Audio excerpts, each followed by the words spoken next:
আসসালামু আলাইকুম, স্বাগত জানাচ্ছি আরটিভি সন্ধ্যা সংবাদে। আপনাদের সাথে আছি আমি ফারজানা তানি এবং সেই সাথে রয়েছে আমি নুসরাত সুজানা। মুসলিম উম্মার শান্তি ও সমৃদ্ধি কামনা করে আখেরি মোনাজাতের মধ্য দিয়ে শেষ হলো বিশ্ব ইজতেমার প্রথম পর্বের প্রথম ধাপ। তুরাগ তীরের ইজতেমা মাঠ ও সংলগ্ন সড়কগুলোতে জড়ো হওয়া লাখো ধর্মপ্রাণ মুসল্লি এই মোনাজাতে অংশ নেন।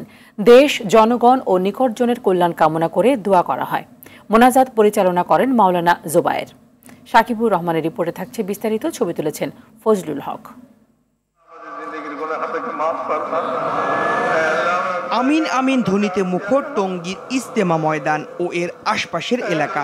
যতদূর চোখ যায় শুধুই মানুষ আর মানুষ। ইজতেমার ময়দান ছাড়িয়ে মুসল্লির ভিড়ে তখন আশপাশের সব রাস্তা ও বাসাবাড়ির ছাদ ছয়লাভ।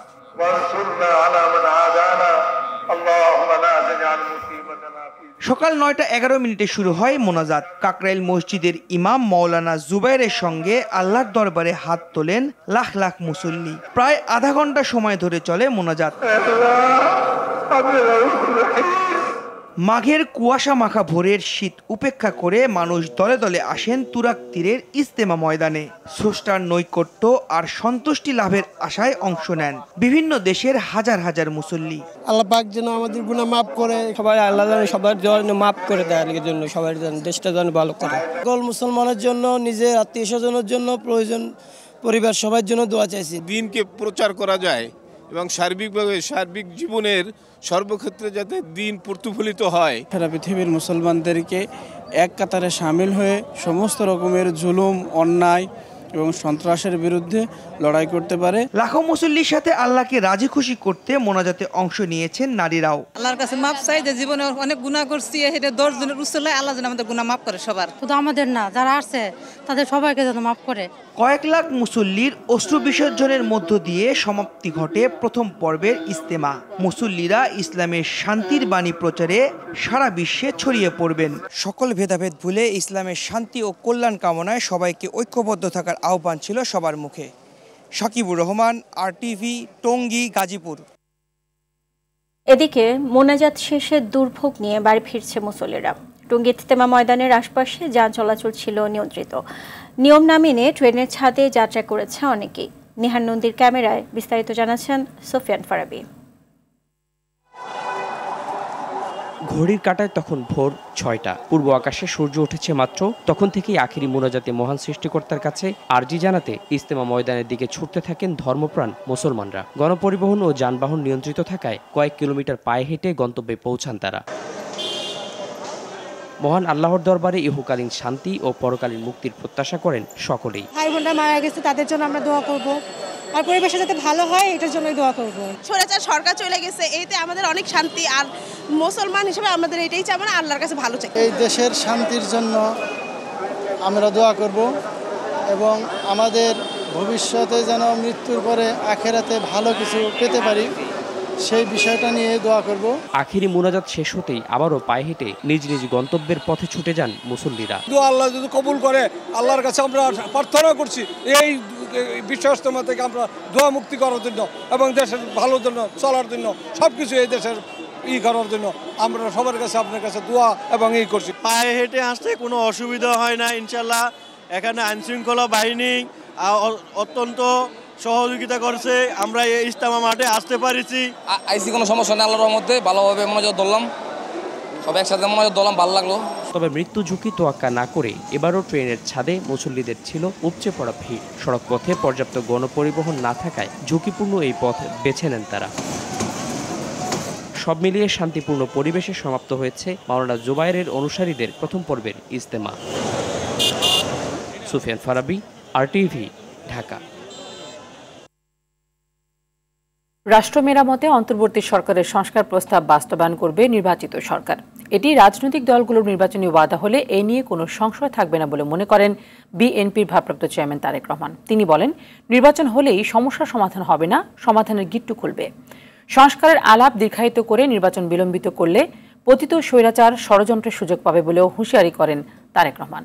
বিস্তারিত জানাচ্ছেন নাজিব ফরাজি। রাষ্ট্র মেরামতে বিএনপির দেয়া ৩১ দফা নিয়ে রাজধানীর কদমতলী শিল্প এলাকায় প্রশিক্ষণ কর্মশালার আয়োজন করে ঢাকা মহানগর দক্ষিণ বিএনপি। এতে দলটির ভারপ্রাপ্ত চেয়ারম্যান তারেক রহমান বলেন, কেউ অনৈতিক কাজ করলে দলে তার স্থান হবে না। এ বিষয়ে আর কি পদক্ষেপ নেওয়া যেতে পারে সে পরামর্শও চান তিনি। আল্লাহর রহমতে দেশের মানুষের সমর্থনে সরকার গঠন করতে সক্ষম হই, তাহলে আমরা এই ৩১টি বিষয়ের প্রতি মনোযোগ দিব। সংস্কারকারীদের ধন্যবাদ জানিয়ে তারেক রহমান বলেন, বিএনপি সবার আগে রাষ্ট্র মেরামতের উদ্যোগ নিয়েছিল। আগে নির্বাচন না আগে সংস্কার, সেই বিতর্কের সমাধানও তুলে ধরেন তিনি।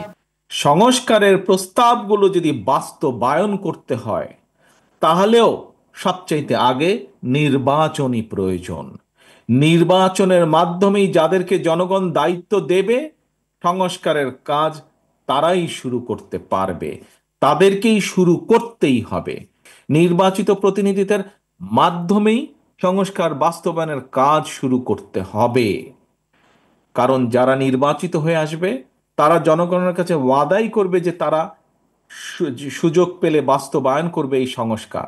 এবং যেহেতু তারা জনগণের কাছে ওয়াদাবদ্ধ থাকবে, তাদের আর কোনো পথ থাকবে না সেই কাজগুলো শুরু করার। যদি নির্বাচন প্রক্রিয়া দেরি হয়, যদি সংস্কার আলাপ আলোচনা দীর্ঘায়িত হয়, তাহলে সেই স্বৈরাচার সুযোগ পেয়ে যাবে আবার দেশের মানুষের কাঁধে চেপে বসার। রাজনীতিতে গুণগত পরিবর্তন আনতে দলের ভেতরও কাজ হচ্ছে বলে জানান বিএনপির ভারপ্রাপ্ত চেয়ারম্যান। দ্রব্যমূল্য নিয়ন্ত্রণ, কর্মসংস্থান তৈরি, কৃষকের ন্যায্য মূল্য নিশ্চিত এবং ঢাকার যানজট ও বায়ু দূষণ রোধে ব্যবস্থা নেয়ার তাগিদ দেন তারেক রহমান। সংস্কারকে যত দ্রুত বাস্তবায়ন করা যাবে, দেশের মানুষকে তত দ্রুত আমরা বিপদ থেকে রক্ষা করতে পারব। Najib Faraizi, RTV, Dhaka. National breakfast প্রেয়ারের সাইডলাইনে কিছু আলোচনা হবে বলে জানিয়েছেন বিএনপির মহাসচিব মির্জা ফখরুল ইসলাম আলমগীর। এ সময় দলটির স্থায়ী কমিটির সদস্য আমির খসরু মাহমুদ চৌধুরী বলেন, ভারপ্রাপ্ত চেয়ারম্যান তারেক রহমানের প্রতিনিধি হিসেবে তার মেয়ে ব্যারিস্টার জাইমা রহমান লন্ডন থেকে যুক্তরাষ্ট্রে গিয়ে ওই অনুষ্ঠানে অংশ নেবেন। বিকেলে হযরত শাহজালাল আন্তর্জাতিক বিমানবন্দরে যুক্তরাষ্ট্রের উদ্দেশ্যে ঢাকা ছাড়ার আগে তারা কথা বলেন। আরও জানাচ্ছেন এয়ার বাদল। ৫ ও ৬ ফেব্রুয়ারি যুক্তরাষ্ট্রের ওয়াশিংটন ডিসিতে ন্যাশনাল ব্রেকফাস্ট পেয়ারে অংশ নিতে বিকেল ৩:৩০টার দিকে হযরত শাহজালাল আন্তর্জাতিক বিমানবন্দরে পৌঁছান বিএনপি মহাসচিব মির্জা ফখরুল ইসলাম আলমগীর ও স্থায়ী কমিটির সদস্য আমির খসরু মাহমুদ চৌধুরী। এই সময় তারা দুজনেই বলেন, যুক্তরাষ্ট্রে কংগ্রেস সদস্যদের আমন্ত্রণে বিএনপির প্রতিনিধি হিসেবে তারা যাচ্ছেন। চিকিৎসার জন্য লন্ডনে অবস্থানরত মা বেগম খালেদা জিয়ার সঙ্গে থাকার কারণে বিএনপির ভারপ্রাপ্ত চেয়ারম্যান তারেক রহমান ওয়াশিংটনে যেতে না পারায় তার পক্ষে প্রতিনিধিত্ব করবেন মেয়ে জাইমা রহমান।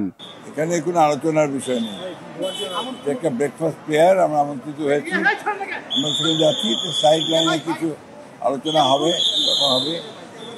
খসরুভাই আছেন, বাকিটা খসরুভাই বলবেন। না, এটা তো ব্রেকফাস্ট প্রেয়ার, এটা হচ্ছে আমেরিকার একটা রিচুয়াল, এটা ইয়ারলি একবার হয়।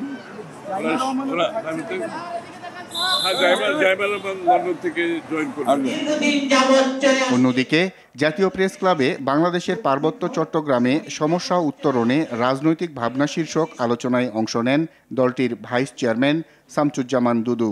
এনজিও দৃষ্টিভঙ্গি আর রাজনৈতিক দৃষ্টিভঙ্গি আকাশ পাতাল আমি বলছি না।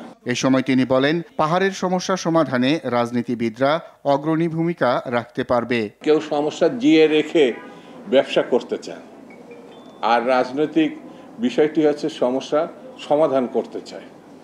সেই রাজনীতির সঙ্গে যারা আছেন তারা একমাত্র পারেন আগামী দিনে এই সমস্যার সমাধান করতে। AR বাদল, RTV, ঢাকা। যৌথ বাহিনীর হেফাজতে যুবদল নেতা মোহাম্মদ তৌহিদুল ইসলামের মৃত্যুর ঘটনায় বিচার বিভাগীয় তদন্ত কমিটি গঠন করে দ্রুত দোষীদের চিহ্নিত করার দাবি জানিয়েছে জাতীয়তাবাদী আইনজীবী ফোরাম। দেশে অস্থিতিশীল পরিস্থিতি সৃষ্টির লক্ষ্যেই এই ধরনের হত্যাকাণ্ড ঘটানো হয়েছে বলে জানান আইনজীবী ফোরামের মহাসচিব কায়সার কামাল। দেশে বিচার বহির্ভূত এমন হত্যাকাণ্ড বন্ধ করার দাবি জানান তিনি। বলেন, এখনও ফ্যাসিস্ট সরকারের দোসররা বিভিন্ন প্রশাসনিক ভবনের দায়িত্বে আছেন।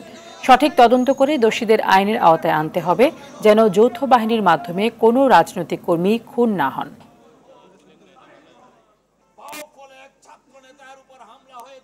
শেখ হাসিনা পালিয়ে যাওয়ার পর এই ধরনের হত্যাকাণ্ড আইন শৃঙ্খলা রক্ষাকারী বাহিনীর হেফাজতে হবে। আমরা বিশ্বাস করতে চাই শেখ হাসিনার মদতপুষ্ট যে সমস্ত কর্মকর্তারা এসছেন বা আছেন তারাই হয়তো দেশকে অস্থিতিশীল পরিস্থিতি সৃষ্টির জন্য এই ধরনের হত্যাকাণ্ড ঘটিয়ে থাকতে পারে। জুলাই গণঅভ্যুত্থানে আহতদের আজীবন চিকিৎসা সহ ভাতা দিবে সরকার, এমনটা জানিয়েছেন মুক্তিযুদ্ধ বিষয়ক উপদেষ্টা ফারুক ই আজম। আর প্রধান উপদেষ্টার বিশেষ সহকারী ডাক্তার সাইদুর রহমান আহতদের ধৈর্য ধরার আহ্বান জানিয়েছেন। এদিকে সুচিকিৎসা ও পুনর্বাসনের দাবিতে ফের সড়ক অবরোধ করেছেন বৈষম্য বিরোধী আন্দোলনে আহতরা। আশিকুল আলম জানাচ্ছেন বিস্তারিত। সুচিকিৎসা ও আর্থিক সহায়তা না পাওয়ায় রাজধানীর আগারগাঁও শ্যামলী সড়কে অবস্থান কর্মসূচি পালন করে বৈষম্য বিরোধী আন্দোলনে আহতরা। এর আগে নভেম্বরের মাঝামাঝিতে পঙ্গু হাসপাতালের সামনের সড়ক অবরোধ করেছিলেন তারা। আড়াই মাস পর আবারও সড়কে তাদের অবস্থান। তাদের অভিযোগ, প্রতিশ্রুতি অনুযায়ী স্বাস্থ্য কার্ড ও আর্থিক সহায়তা কোনো সুবিধা দেওয়া হয়নি। আমাদের উপদেষ্টারা আমাদেরকে যতটুকু আশ্বাস দিছে এটা আমাদের কিছুই বাস্তবায়ন করে নাই। এখন পর্যন্ত অধিকাংশ লোক পোলাপান হসপিটালে ভর্তি, কানা হয়ে গেছে, ল্যাংরা হয়ে গেছে। এদের জন্য কি করছে? আমাদেরকে তো তারা অতি ফাস্ট আমাদের ট্রিটমেন্ট করা উচিত ছিল। আমার চোখ আজকে নষ্ট হয়ে গেছে, আমি এই চোখে আর দেখবো না কখনো। যেই বৈষম্যের জন্য আমরা এত কিছু করলাম, এখন আমরা নিজেরাই বৈষম্যের শিকার হইতেছি। সচিবালয়ে দুর্যোগ ও ত্রাণ মন্ত্রণালয়ের সভাকক্ষে বৈঠক করেন স্বাস্থ্য উপদেষ্টা এবং মুক্তিযুদ্ধ বিষয়ক উপদেষ্টা ও প্রধান উপদেষ্টার বিশেষ সহকারী সহ 6 উপদেষ্টা। বৈঠক শেষে মুক্তিযুদ্ধ বিষয়ক উপদেষ্টা ফারুক ই আজম জানান, গণ অভ্যুত্থানে হতাহতদের পরিবারের প্রতি শ্রদ্ধাশীল রয়েছে অন্তর্বর্তীকালীন সরকার। এখানে আন্তরিকতার সরকারের কোনো অভাব নেই। সরকার অত্যন্ত আন্তরিক। আমি বলেছি সংবেদন এই সমস্ত বিষয়ের উপরে সর্বাধিক গুরুত্ব দিয়ে সরকারের যেই অবস্থান থেকে হয়েছে, যারা আহত হয়েছেন তারা সারা জীবনের চিকিৎসার কথা বলা হয়েছে। তাদের যারা বিভিন্ন জায়গায় পুনর্বাসিত হওয়ার মতো যাদের শারীরিক সক্ষমতা আছে তাদেরকে প্রশিক্ষণ এবং তাদের শ্রেণী যোগ্যতা অনুসারে তাদের জন্য বৃত্তি এবং চাকরি ইত্যাদির ব্যবস্থা গ্রহণ করার কথা বলা হয়েছে। প্রধান উপদেষ্টার বিশেষ সহকারী ডাক্তার সাইদুর রহমান বলেন, দেশের সামর্থ্যের সর্বোচ্চ সীমায় আহতদের চিকিৎসার ব্যবস্থা করা হচ্ছে। যে সকল বিষয়ে আহত যোদ্ধাদের মধ্যে ক্ষোভ বা কষ্ট তৈরি হয়েছে সেগুলোর ব্যাপারে আমরা আসলে মনোযোগ দিচ্ছি এবং দিয়েছি। এরপরও যদি কোনো ধরনের আপত্তি হয়ে থাকে, যে দুটো বিষয়ে স্বাস্থ্য মন্ত্রণালয় ইতিমধ্যেই আহত যোদ্ধাদের পক্ষ থেকে যে সকল বিষয়ে প্রশ্ন উত্থাপিত হয়েছে তার মধ্যে দুটো বিষয় আমাদের মন্ত্রণালয়ের পক্ষ থেকে করণীয় আছে বিধায় ও দুটো বিষয়ে আমরা আমাদের মন্তব্য করতে চাই। দেশি বিদেশি বিশেষজ্ঞ চিকিৎসকদের মাধ্যমে আহতদের চিকিৎসা নিশ্চিতের কথা জানান স্বাস্থ্য উপদেষ্টা নূরজাহান বেগম। আমাদের সরকারের হাতে টাকা ছিল না, উপরন্তু অনেকগুলো লোন ছিল, সেই লোনগুলো আমাদেরকে পরিশোধ করতে হচ্ছিল। এই এমত অবস্থার মধ্যেও আমরা চিকিৎসার ক্ষেত্রে কোনো কার্পণ্য আমরা করি নাই। আশিকুল আলম, RTV, ঢাকা। কলেজকে স্বতন্ত্র বিশ্ববিদ্যালয় স্বীকৃতির দাবিতে পঞ্চম দিনের মতো অনশন করছে সরকারি তিতুমির কলেজের শিক্ষার্থীরা।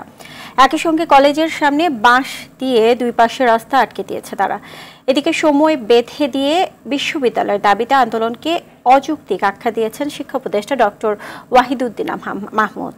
অর্ণব গফুরের রিপোর্টে থাকছে বিস্তারিত। দিনের প্রথম ভাগেই বাঁশ ফেলে কলেজের দুপাশের রাস্তা আটকে দেয় তিতুমিরের শিক্ষার্থীরা।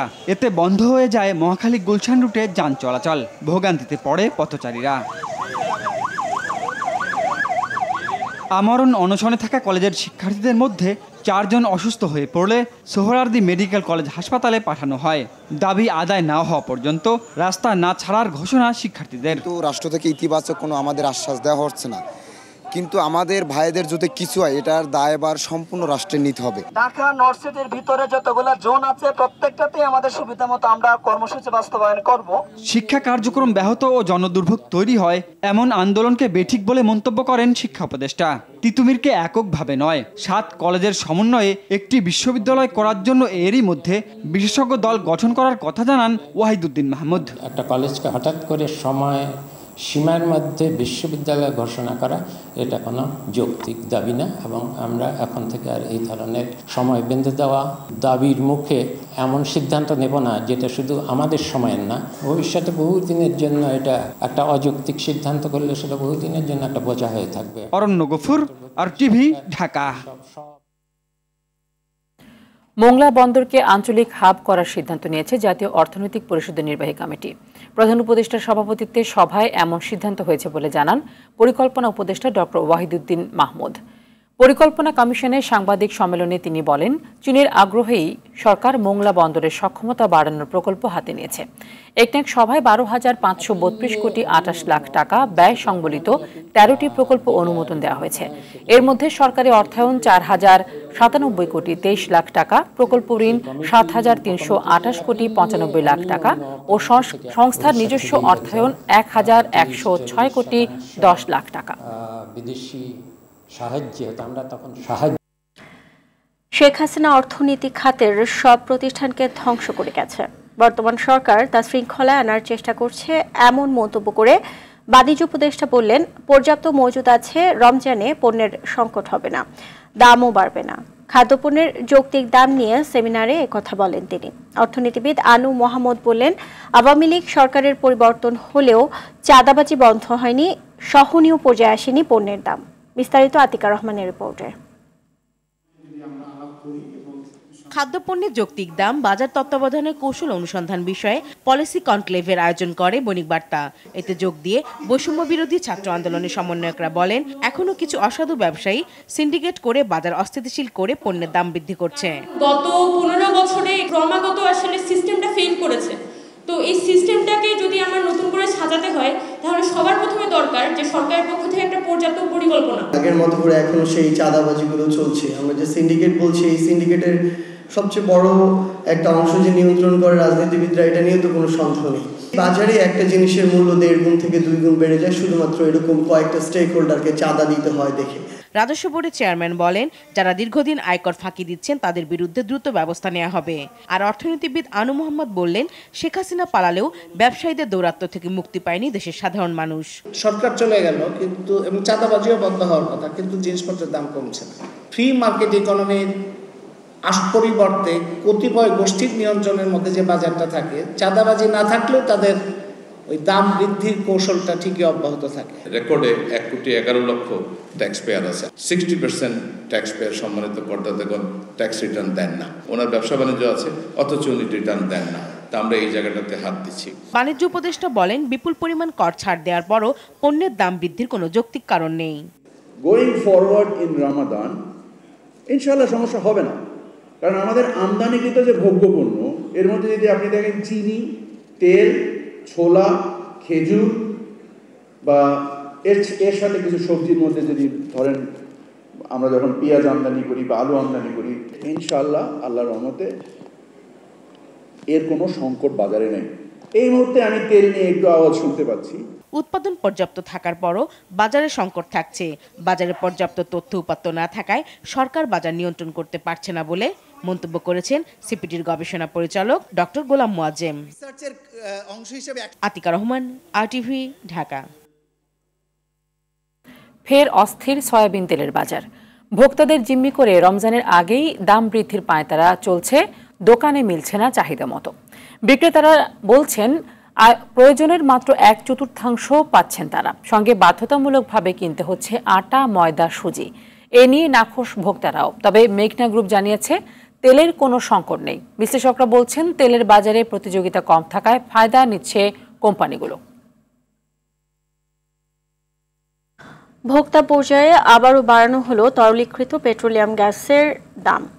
ফেব্রুয়ারি মাসের জন্য 12 কেজি সিলিন্ডারের দাম 19 টাকা বাড়িয়ে 1478 টাকা নির্ধারণ করা হয়েছে। বিকেলে এক বিজ্ঞপ্তিতে দাম বাড়ানোর নতুন ঘোষণা দিয়েছে Bangladesh energy regulatory commission BERC। কার্যকর হয়েছে আজ সন্ধ্যা 6টা থেকে। সংস্থাটি জানিয়েছে ফেব্রুয়ারি মাসের জন্য 12 কেজি এলপিজির দাম 1459 টাকা থেকে 19 টাকা বাড়িয়ে 1478 টাকা নির্ধারণ করা হয়েছে। এছাড়া অটো গ্যাসের দামও বাড়িয়েছে BERC। ফেব্রুয়ারি মাসে ভোক্তা পর্যায়ে 89 পয়সা বাড়িয়ে অটো গ্যাসের মূসক সহ দাম প্রতি লিটার 67 টাকা 74 পয়সা নির্ধারণ করা হয়েছে।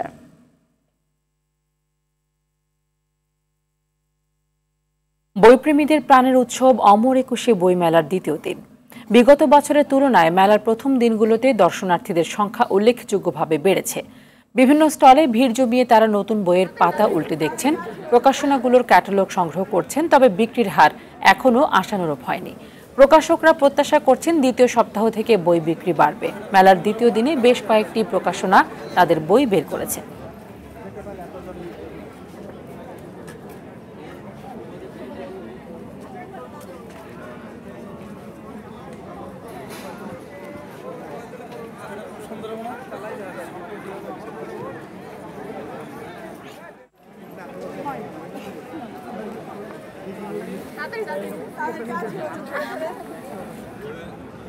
বর্ষা মৌসুম শুরুর আগেই রাজধানীর ১৯টি খালের প্রবাহ ফিরিয়ে আনার প্রতিশ্রুতি দিলেন পরিবেশ উপদেষ্টা সৈয়দা রিজওয়ানা হাসান। রাজধানীর বাউনিয়া খালের সংস্কার কার্যক্রম উদ্বোধন অনুষ্ঠানে তিনি বলেন, খাল দখল ও দূষণ রোধে স্থানীয়দের নিয়ে কমিটি করা হবে। প্রথম ধাপে ঢাকা উত্তরের ৪টি ও ঢাকা দক্ষিণের ২টি খালের সংস্কার শুরু হচ্ছে। আরও জানাচ্ছেন জাহিদ রহমান। অন্তর্বর্তী সরকারের পরিবেশ ও জলবায়ু মন্ত্রণালয়, স্থানীয় সরকার মন্ত্রণালয়, গৃহায়ন ও গণপূর্ত মন্ত্রণালয়, ঢাকা উত্তর ও দক্ষিণ সিটি কর্পোরেশন ও সংস্থাগুলোর সমন্বয়ে শুরু হলো ৬টি খালের সংস্কার কার্যক্রম। বাউনিয়া খালের সংস্কার কার্যক্রম উদ্বোধনে পরিবেশ উপদেষ্টা সৈয়দা রিজওয়ানা হাসান বলেন, এবছর বর্ষা মৌসুম শুরুর আগেই রাজধানীর খালে প্রবাহ ফিরিয়ে আনা হবে। এগুলো তুলবার জন্য আলাদা ড্রেজার লাগে, সেগুলো আমাদের নেই। তো এই কাজগুলো জাতীয় পর্যায়ে হচ্ছে, তা আন্তর্জাতিক পর্যায়ের অভিজ্ঞতাকে সমন্বয় করে আমরা আশা করি এই বাজেটেই আমরা কিছু অর্থের সংস্থান করব এবং আমাদের উন্নয়ন সহযোগী অনেক সংস্থা বলেছে তারা আমাদেরকে এই কাজটা করতে সাহায্য করবে। পরে বিশ্ব জলাভূমি দিবস উপলক্ষে রাজধানীর কৃষিবিদ ইনস্টিটিউশন মিলনায়তনে রিওয়েট ঢাকা শীর্ষক সংলাপে প্রধান অতিথির বক্তব্যে পরিবেশ উপদেষ্টা আরও বলেন, ঢাকায় সামান্য বৃষ্টিপাতেই রাস্তাঘাট ডুবে কক্সবাজার রূপ ধারণ করে। খাল বা জলাধার পুনরুদ্ধার করা গেলে এই অবস্থা বদলাবে। অনেক সময় তো নেই, যেটুকুন সময় আছে তার মধ্যে যেটুকুন কাজ করে দৃষ্টান্ত স্থাপন করে দেয়া যায় আমরা সেটুকুনেরই চেষ্টা করব। ভ্রান্ত অর্থনৈতিক যুক্তি দিয়ে আমাদেরকে আমাদের রাস্তা থেকে যেন সরাতে না পারে, অনেক রেজিস্ট্যান্স আসবে, সেগুলো আমরা একসাথে মিলে সবাই ফেস করব। অনুষ্ঠানে রাজুক চেয়ারম্যান বলেন, ঢাকাকে দখলমুক্ত করতে প্রতি মাসে রাজুকের অভিযান চলবে। আশা করি যে এখন থেকে প্রতি মাসে রাজুক একটি করে বড় ধরনের অভিযান চালাবো। এটা অত্যন্ত কঠিন এবং জটিল কাজ, কারণ অলরেডি আমরা গড় করে ফেলছি। এটাকে আগে ফর্মে নেওয়া অত্যন্ত কঠিন এবং অনেক বাধার সম্মুখীন হচ্ছি আমরা। জাহিদ রহমান, RTV, ঢাকা। ফরিদপুরের ভাঙ্গায় আধিপত্য বিস্তারের জেরে বিএনপির দু গ্রুপের সংঘর্ষে অন্তত ২০ জন আহত হয়েছে। দুপুরে উপজেলার খারদিয়া এলাকায় এ ঘটনা ঘটে। পুলিশ ও প্রত্যক্ষদর্শীরা জানায়, ঘাড়ুয়া ইউনিয়ন বিএনপির সাধারণ সম্পাদক আনোয়ার মুন্সি ও কৃষক দল নেতা করিম মোল্লার বিরোধ চলছিল। সম্প্রতি দুই নেতার সমর্থকদের মধ্যে তুচ্ছ ঘটনার জেরে বিরোধ প্রকাশ্য রূপ নেয়। এরই জেরে দুপুরে পুনরায় দু গ্রুপের মধ্যে সংঘর্ষ ও ধাওয়া পাল্টা ধাওয়ার ঘটনা ঘটে। এ সময় উভয় পক্ষের নারীসহ অন্তত ২০ জন আহত হয়। আহতদের মধ্যে কয়েকজনকে ভাঙ্গা হাসপাতালে ভর্তি করা হয়েছে। ঘটনার সত্যতা নিশ্চিত করে ভাঙ্গা থানার ভারপ্রাপ্ত কর্মকর্তা মকসিদুর রহমান জানান, সংঘর্ষের খবর পেয়ে পুলিশ এসে পরিস্থিতি নিয়ন্ত্রণে আনে। এ ঘটনায় কেউ অভিযোগ দায়ের করেনি। ন্যাশনাল লাইফ ইন্স্যুরেন্স আন্তর্জাতিক সংবাদ। যুক্তরাজ্যের সাবেক সিটি মিনিস্টার টিউলিপ সিদ্দিকের বিরুদ্ধে তদন্ত শুরু করেছে ব্রিটেনের ন্যাশনাল ক্রাইম এজেন্সি NCA। সম্প্রতি বাংলাদেশের দুর্নীতি দমন কমিশনের সঙ্গে এক গোপন বৈঠকের পর এই তথ্য জানিয়েছে সংস্থাটি। শনিবার এই তথ্য নিশ্চিত করেছে সংবাদ মাধ্যম দ্য ডেইলি মেইল। বলা হয়, টিউলিপের বিরুদ্ধে পাওয়া তথ্য প্রমাণের ভিত্তিতে তার ব্যাংক হিসাব, ইমেল রেকর্ড ও অন্যান্য বিষয়গুলো খতিয়ে দেখা হতে পারে। এমনকি জিজ্ঞাসাবাদের জন্য টিউলিপকে তলব করা হবে বলেও জানানো হয়। রূপপুর পারমাণবিক বিদ্যুৎ প্রকল্পে টিউলিপ ও তার পরিবারের বিরুদ্ধে ৩.৯ বিলিয়ন পাউন্ড আত্মসাতের অভিযোগ রয়েছে। ব্রিটেনের ব্রাইবারি অ্যাক্ট ২০১০ অনুযায়ী কেউ বিদেশে ঘুষ গ্রহণ করলে তার বিরুদ্ধে ব্রিটেনে মামলা হতে পারে এবং সর্বোচ্চ ১০ বছর কারাদণ্ড হতে পারে। যুক্তরাষ্ট্রের শুল্ক আরোপের বিরুদ্ধে পাল্টা ঘোষণা দিয়েছে কানাডা, মেক্সিকো ও চীন। গেল শনিবার মার্কিন প্রেসিডেন্ট ডোনাল্ড ট্রাম্প কানাডা ও মেক্সিকোর পণ্য আমদানিতে ২৫% শুল্ক আরোপের আদেশ দেন। সেই সঙ্গে চীনের পণ্য আমদানিতে 10 শুল্ক আরোপের আদেশ দেন ট্রাম্প। এর পরিপ্রেক্ষিতে কানাডার প্রধানমন্ত্রী জাস্টিন ট্রুডো জানান $155 বিলিয়ন মার্কিন পণ্যের ওপর এই শুল্ক হার প্রযোজ্য হবে। এদিকে যুক্তরাষ্ট্রের শুল্ক আরোপ সহ নিজস্ব অন্যান্য পদক্ষেপের মাধ্যমে পাল্টা ব্যবস্থা নেওয়ার কথা জানান মেক্সিকোর প্রেসিডেন্ট ক্লদিয়া শেনবাউম। পাকিস্তানের বেলুচিস্তান খাইবার পাখতুনখাওয়া প্রদেশে জঙ্গি বিরোধী অভিযানে গেল 24 ঘন্টায় 22 নিরাপত্তা কর্মকর্তা ও 24 বিচ্ছিন্নতাবাদী নিহত হয়েছে। শুক্রবার রাত থেকে বিচ্ছিন্নতাবাদীদের দমনে অভিযান চলাকালীন দফায় দফায় সংঘর্ষে এই হতাহতের ঘটনা ঘটে। বার্তা সংস্থা ডন এক প্রতিবেদনে এই তথ্য জানায়। এদিকে সেনাদের উপর জঙ্গি হামলার তীব্র নিন্দা জানিয়েছেন দেশটির প্রেসিডেন্ট আসিফ আলী জারদারি। সেই সাথে অভিযানের সেনা সদস্য নিহতের ঘটনায় শোক প্রকাশ করেন তিনি। স্বাধীনতার দাবিতে স্থানীয় বিচ্ছিন্নতাবাদী বেলুচ গোষ্ঠীগুলো গেল 1 দশক ধরে দেশটির নিরাপত্তা বাহিনীদের সঙ্গে লড়াই চালিয়ে যাচ্ছে। যুদ্ধবিরতির দ্বিতীয় দফায় কাতারে আলোচনার জন্য প্রতিনিধি দল না পাঠানোর সিদ্ধান্ত নিয়েছেন ইসরায়েলের প্রধানমন্ত্রী বেনিয়ামিন নেতানিয়াহু। চুক্তি অনুযায়ী প্রথম ধাপ শুরুর 16 দিনের মাথায় সোমবার দ্বিতীয় ধাপ নিয়ে আলোচনা শুরু করতে হবে। তবে সংবাদ মাধ্যম টাইমস অব ইসরায়েল জানায় নেতানিয়াহু কাতারের প্রতিনিধি দল না পাঠানোর সিদ্ধান্ত নিয়েছেন, কারণ মঙ্গলবার মার্কিন প্রেসিডেন্ট ডোনাল্ড ট্রাম্পের সঙ্গে বৈঠকের আগে তিনি চুক্তি নিয়ে আলোচনা আগাতে চাচ্ছেন না। দ্বিতীয় ধাপ কার্যকর হলে সব জীবিত জিম্মি মুক্তি দেবে হামাস। অপরদিকে অসংখ্য ফিলিস্তিনি বন্দী মুক্তি দেওয়ার পাশাপাশি গাজা থেকে সব সেনা প্রত্যাহার করে নেবে ইসরায়েল। খেলার খবর। বাংলাদেশ প্রিমিয়ার লিগের ফাইনালে ওঠার লড়াইয়ে কাল সন্ধ্যায় মুখোমুখি হবে ফরচুন বরিশাল ও চিটাগং কিংস। অপরদিকে দিনের প্রথম ম্যাচে এলিমিনেটর রাউন্ডে রংপুর রাইডার্সের বিপক্ষে লড়বে খুলনা টাইগার্স। ম্যাচটি শুরু হবে বাংলাদেশ সময় দুপুর 1টায়। আরও জানাচ্ছেন আতিকুল ইসলাম শাকিল। টানা 8 ম্যাচ জয় নিয়ে প্রথম দল হিসেবে দ্বিতীয় রাউন্ড নিশ্চিত করে রংপুর। তবে 2 জন বিদেশি ক্রিকেটার চলে যাওয়ায় শেষ দিকে আবার টানা হারে 3 নম্বর হয়ে রংপুরকে খেলতে হচ্ছে এলিমিনেটর রাউন্ডে। প্রতিপক্ষ খুলনার বিপক্ষে গ্রুপ পর্বের শেষ ম্যাচেও হার আছে এর মধ্যে, আর তাই এলিমিনেটরের চাপে থাকবে রংপুর। যদিও গ্রুপ পর্বের প্রথম দেখায় রংপুর জয় পেয়েছিল খুলনার বিপক্ষে। পক্ষান্তরে খাদের কিনারা থেকে উঠে এসে দ্বিতীয় রাউন্ড নিশ্চিত করা খুলনার চোখে এখন কেবলই ফাইনালে যাওয়া। এ ম্যাচে জয় দিয়ে কোয়ালিফায়ার নিশ্চিত করতে চায় মিরাজের দল। অপরদিকে প্রথম কোয়ালিফায়ার নিশ্চিত করা বরিশাল এবং চিটাগং 2 দলই আছে ফর্মের তুঙ্গে। তবে গ্রুপ পর্বে নিজেদের শেষ দেখায় হাসি ছিল চিটাগংয়েরই। যদিও দল বিবেচনায় বরিশালকেই এবারে শক্তিশালী মানছেন ক্রিকেট বোদ্ধারা। এই ম্যাচটিতে আভাস মিলছে হাড্ডাহাড্ডি লড়াইয়ের। দর্শক আগ্রহও এই ম্যাচটিকে ঘিরেই বেশি থাকবে। ম্যাচের আগের দিন বরিশাল এবং রংপুর অনুশীলন করলেও খুলনা ও চিটাগং কোনো অনুশীলন করেনি। আতিকুল ইসলাম শাকিল, RTV, ঢাকা। সন্ধ্যা সংবাদ এ পর্যন্তই। রাতের সংবাদ 11:15টায় দেখার আমন্ত্রণ রইল। এতক্ষণ সাথে থাকার জন্য ধন্যবাদ সবাইকে। ধন্যবাদ।